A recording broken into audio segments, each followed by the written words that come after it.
What is going on, guys? We have a new project, so welcome back to Boundless.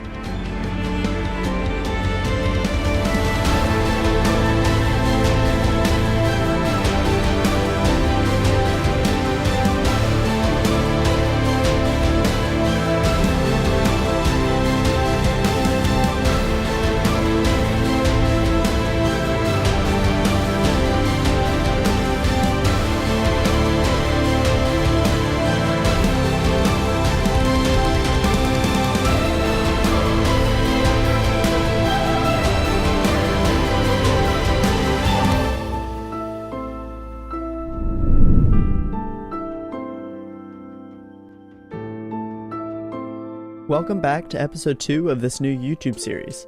Today's project is the Iron Forge, a fully automatic iron farm. But first, let's catch up on the progress we made on last week's project, the greenhouse. The greenhouse ended up looking amazing, and after some quick touch-ups and farm building, it's been working great too. Last time we built these fully automatic farm pads of sugarcane, which I expanded to give us a couple extra layers.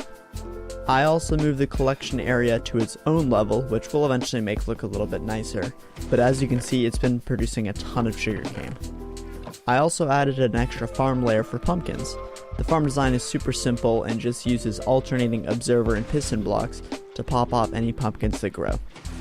The drops are then collected by a hopper minecart, which runs underneath the floor and drops off all the pumpkins into a chest on the floor. As you can see, it's also producing a ton of pumpkins. I've then been using the pumpkins and some of the sugarcane to trade with our villagers in the villager trading tree, giving us a ton of emeralds to use for other trades including our food source, glass, bricks, and even some enchanted books. If you missed the building of the greenhouse from last week's video, I'll make sure to include it in the description for you guys to check out. But let's go ahead and move on to our project for today. The main idea behind today's build is to have a fully automatic iron farm underneath an iron forge building, which will hold all the iron storage that the farm produces. To start out, I cleared a giant area underneath the flat area for the building and started building the actual farm. The farm design I decided to use was from a YouTuber named Waddles, whose tutorial I'll include in the description. The farm isn't the biggest or fastest farm out there, but is small, compact, and still produces a ton of iron. The small size meant that it was easier to fit underneath the ground and made the rest of the build a lot easier. The main idea is that there are 3 villagers surrounding a zombie. When the zombie scares the villagers, an Iron Golem spawns in order to protect the villagers. Normally you would build this farm in the air so that the only place the golem can spawn is on the farm spawning platform. However, since we're building the farm below ground, we had to make sure to clear out enough area so that the only place the golem can spawn is on the farm and not on the grass above. I also slabbed over any extra area to make extra sure that the golems could only spawn where we wanted them to. Once we had the villagers and zombies in their places, we just had to build the spawn pad and killing area, which is just a platform of water pushing the eventual spawning iron golems into lava, which would kill them. The item collection system originally was just some hoppers on the ground, but we'll change that a little bit later. That's it for the farm design. Super easy to build and didn't take that much time. Normally I'd just stop there and call it a day, but this is Boundless. We have to make some cool looking projects. So in order to make the pickup area for the iron, I decided to build a giant iron forge building.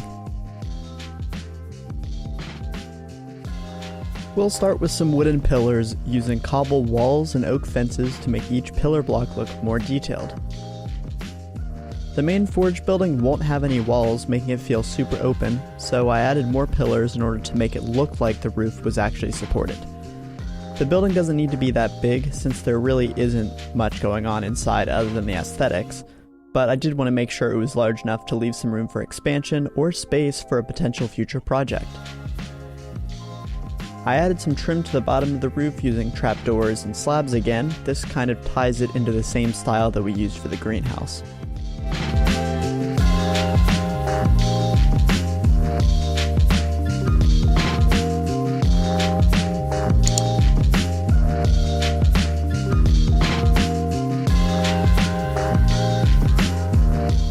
For the actual forge part, we're going to put a giant furnace that runs through the middle of the building all the way out the top of the roof.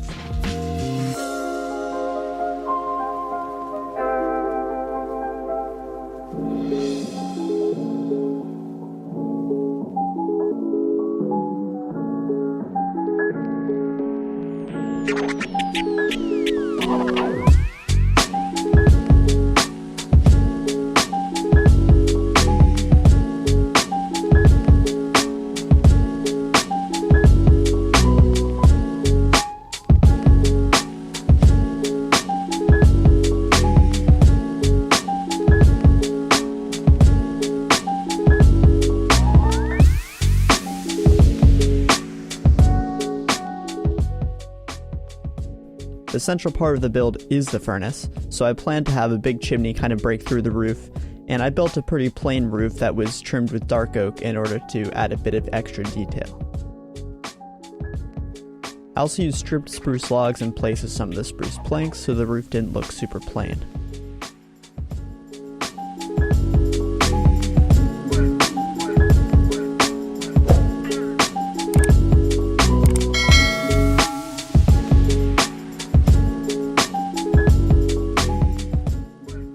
While some of the roof building is going on, I just want to take a quick second to thank you all for the support on the previous episode. I've gotten a lot of comments and tweets about how much you guys liked it, and I'm super glad to hear it. As always, make sure to let me know in the comments or by Twitter if you have any suggestions for the series in general, or maybe other projects that we could work on in future episodes. I'm going to try to release one episode every week, but of course, depending on the project, it may take longer. In general, I'm super excited about finding a video style that fits my schedule and gets me excited to make consistent YouTube videos again.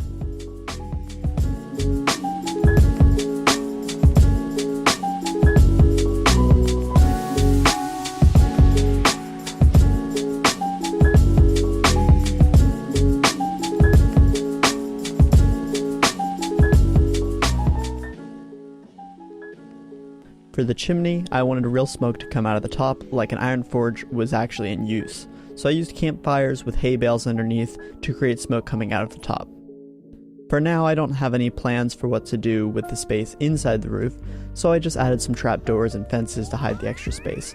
However, in the future we might be able to come up with something cool to do up there, maybe some extra storage or something else.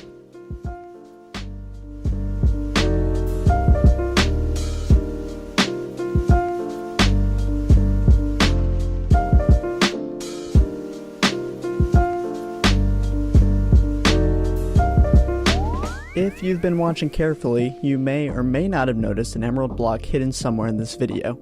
Each video will have one emerald block hidden somewhere in the world at a random point in the video. The first person to put the timestamp and location of the block into the YouTube comments will get VIP for a month on the Twitch channel. They're going to be hard to find, so keep an eye out for them. Happy searching!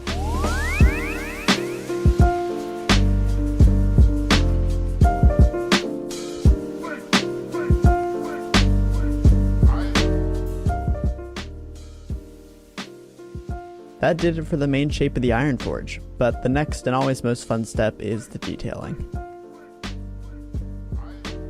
I started by putting some finishing touches on the chimney, including adding some campfires at the ground floor.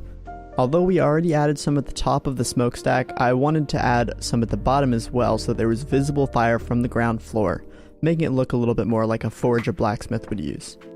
The next step was adding some lighting and replacing the grass floor. I used smooth stone blocks that added a tiled floor feel similar to what you'd expect in a forge area. Using stone, andesite, and cobblestone, I blended the floor in with the surrounding grass to make it look a little bit more natural. I also connected both sides of the building up to a front path entrance, which connects to the entrance path I already made. I also used some stairs and trapdoors to make a small work table for some armor stands to display some of the armor or iron tools that would come from a blacksmith. At this point, I changed the item collection method of the iron farm from hoppers to a water stream. This made it a lot easier to move the items up to our iron forge storage area, instead of needing to design and use a bunch of redstone to do basically the same thing. To cover the water, I decided to add a pile of iron ore next to the chest, which not only hid the farm system, but also fit the theme to look like the source of where a blacksmith might get raw iron. After a friendly wandering villager came to visit, I finished up the storage side by adding some chests and barrels, another anvil, and finally some tall grass and plants around the building. Now it's time for everyone's favorite, the final viewing montage.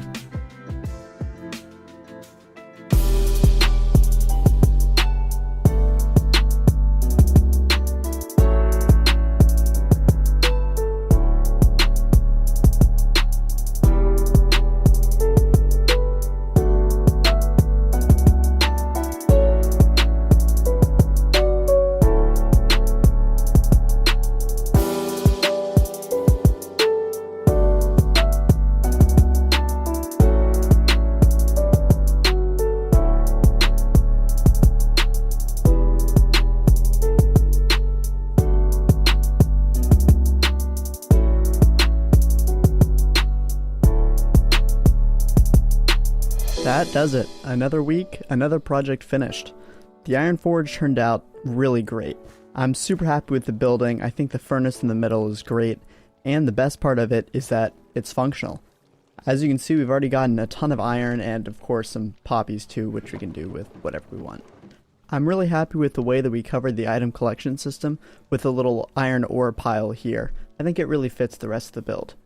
At some point we'll probably connect the building up to some of the pathways over by the farm, and it already has the main pathway connected to this flat area that I've already cleared out for one of our next projects, a castle. So hopefully that'll kind of keep it connected to the rest of our base. But overall, I hope you guys enjoyed watching the build. Let me know if you guys have any suggestions in the comments. Make sure to smack the like button, drop a sub, and I'll see you guys next week for our next project. Thanks for watching.